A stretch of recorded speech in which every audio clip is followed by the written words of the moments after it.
दोस्तों अगर आप भी गाड़ी चलाते हैं, 4 व्हीलर आपके पास, और अगर आप फास्टैग का इस्तेमाल करते हैं तो फास्टैग से जुड़े कुछ नए नियम आपको जरूर जान लेने चाहिए। 17 फरवरी 2025 से ही सरकार की तरफ से फास्टैग को लेकर ये कुछ न्यू रूल्स एंड रेगुलेशंस लागू किए जा रहे हैं। तो फास्टैग से जुड़ी लापरवाही आप पर भारी पड़ सकती है। बहुत ही काम की और जरूरत की खबर है, आम आदमी के लिए जानने वाली। अब पेनल्टी लग सकती है, आपका फास्टैग ब्लैक लिस्टेड हो सकता है। तो चलिए देखते हैं कि फास्टैग से जुड़े क्या क्या नए नियम NPCI यानी national payments corporation of India की तरफ से लागू किए जा रहे हैं। इन नियमों में बदलाव किया जा रहा है। सबसे पहले तो सरकार का कहना कि इन नियमों में बदलाव का मुख्य उद्देश्य है कि टोल प्लाजा पर टोल टैक्स की वसूली को आसान बनाना और टोल बूथ पर ट्रैफिक की आवाजाही को बेहतर करना है, ताकि मतलब टोल प्लाजा पर फालतू का ट्रैफिक इकट्ठा ना हो, भीड़ ना लगे, समझ रहे हो। और ये नए नियम 17 फरवरी 2025 से एक दिन बाद से लागू होने जा रहे हैं। तो हर वाहन चालक को इन नियमों के बारे में पता होना चाहिए, वरना आपको पेनल्टी या दुगना टोल टैक्स देना पड़ सकता है। अब देखिए ये नियमों की पूरी लिस्ट, क्या क्या नियम लागू होने जा रहे हैं। सबसे पहला, आपके फास्टैग की टैग रीड से 60 मिनट पहले तक अगर आपका फास्टैग ब्लैक लिस्ट रहा है तो फिर टोल प्लाजा पर आपका फास्टैग के जरिए पेमेंट नहीं होगा।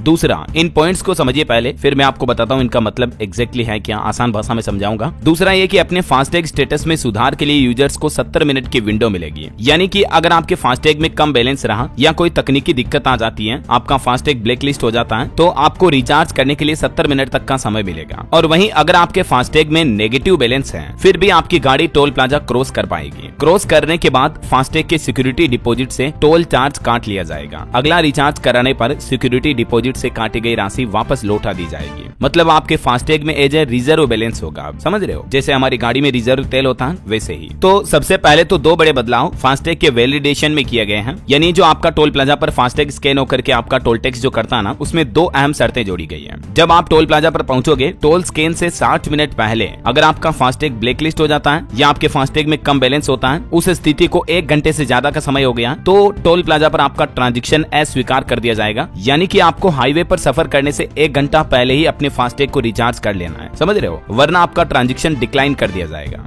दूसरा, टोल स्कैन होने के 10 मिनट बाद तक भी आपका फास्टैग एक्टिव रहना चाहिए। 10 मिनट के अंदर अंदर भी अगर आपका फास्टैग इनएक्टिव हो जाता है या ब्लैक लिस्ट हो जाता है किसी रीजन से, तो उस स्थिति में भी आपके ट्रांजैक्शन को अस्वीकार कर दिया जाएगा, डिक्लाइन कर दिया जाएगा। अगर ये दोनों शर्तें पूरी होती हैं, मतलब 10 मिनट या 60 मिनट पहले वाली दोनों कंडीशन लागू हो रही हैं, तो आपके फास्टैग में सिस्टम एरर कोड 176 आएगा और इसके साथ आपका ट्रांजैक्शन डिक्लाइन हो जाएगा, अस्वीकार कर दिया जाएगा। और इन दोनों केस में यूजर को टोल शुल्क का दुगुना जुर्माना देना पड़ेगा, समझ रहे हो। यानी आप जिस टोल प्लाजा से गुजर रहे हो, मान लीजिए उसका टोल शुल्क है 100 रुपए, 150 रुपए, ठीक है ना, तो आपको इन दोनों कंडीशन में डबल टोल देना पड़ेगा, 200 या 300 रुपए तक, ठीक है। पहली बात तो ये हो गई। अब ऐसे में इस पेनल्टी या जुर्माने से बचा कैसे जाए, यूजर्स को क्या करना चाहिए। सबसे पहला पॉइंट ध्यान रखें, लंबी दूरी की यात्रा शुरू करने से पहले आप अपने फास्टैग अकाउंट में पर्याप्त बैलेंस बनाए रखें। दूसरा, ब्लैक लिस्ट होने से बचने के लिए समय समय पर अपने फास्टैग की KYC डिटेल्स को अपडेट करते रहें। जैसे कई लोगों के आधार कार्ड, पैन कार्ड अगर फास्टैग से लिंक नहीं है, KYC कंप्लीट नहीं है, तो भी आपका फास्टैग ब्लैक लिस्ट हो जाता है, ब्लॉक कर दिया जाता है। तीसरा, टोल प्लाजा पर पहुंचने से पहले ही, या मैं तो यूं कहता हूं कि हाईवे पर सफर शुरू करने से पहले आप अपने फास्टैग की स्थिति जांच कर लें। आप अपने फास्टैग अकाउंट को एक्सेस कर सकते हैं इजीली, फोन पे, पेटीएम वगैरह के जरिए भी, है ना। तो ये कुछ गलतियां बिल्कुल ना करें, जैसे अपर्याप्त बैलेंस यानी बैलेंस प्रॉपर मेंटेन ना रखना, पेंडिंग KYC रखना, या आपके वाहन रजिस्ट्रेशन में भी किसी भी तरह की गड़बड़ी है तो भी आपका फास्टैग जो है ब्लॉक हो सकता है, कैंसिल हो सकता है। इस स्थिति में भी आपको डबल जुर्माने के तौर पर टोल टैक्स देना पड़ सकता है। कुछ और कारण है जिनकी वजह से आपका फास्टैग ब्लैक लिस्ट हो सकता है, जैसे एक कम बैलेंस का तो मैंने आपको बता ही दिया। दूसरा, टोल शुल्क का भुगतान न करने पर भी, या आपका फास्टैग से बार बार पेमेंट फेल हो रहा तो, KYC अपडेट नहीं है तो, या गाड़ी के चेसिस नंबर और रजिस्ट्रेशन नंबर में किसी तरह की गड़बड़ी है तो। ये national payments corporation of India NPCI की तरफ से आम लोगों के लिए जरूरी सूचनाएं जारी की गई है, ठीक है ना। तो इन बातों का ध्यान रखें।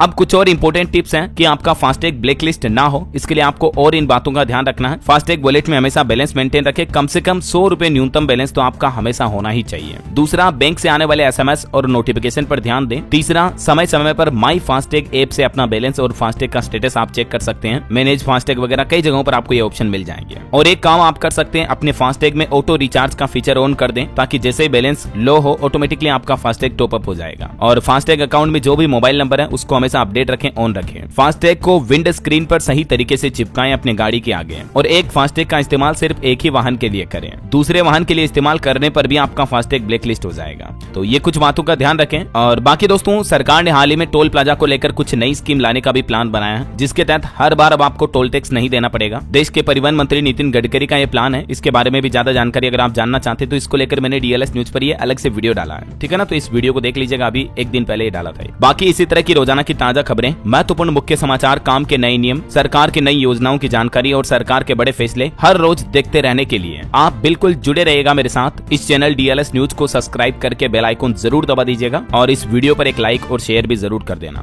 ताकि आप हमेशा अप टू डेट रह पाएंगे। ओके, ख्याल रखिएगा अपने आप का, अपने परिवार का। और भी आपके मन में कोई सवाल है फास्टैग से जुड़ा तो कमेंट करके पूछेगा बेझिझक। मिलेंगे अगले नेक्स्ट अपडेट में, तब तक के लिए जय हिंद, जय भारत, वंदे मातरम।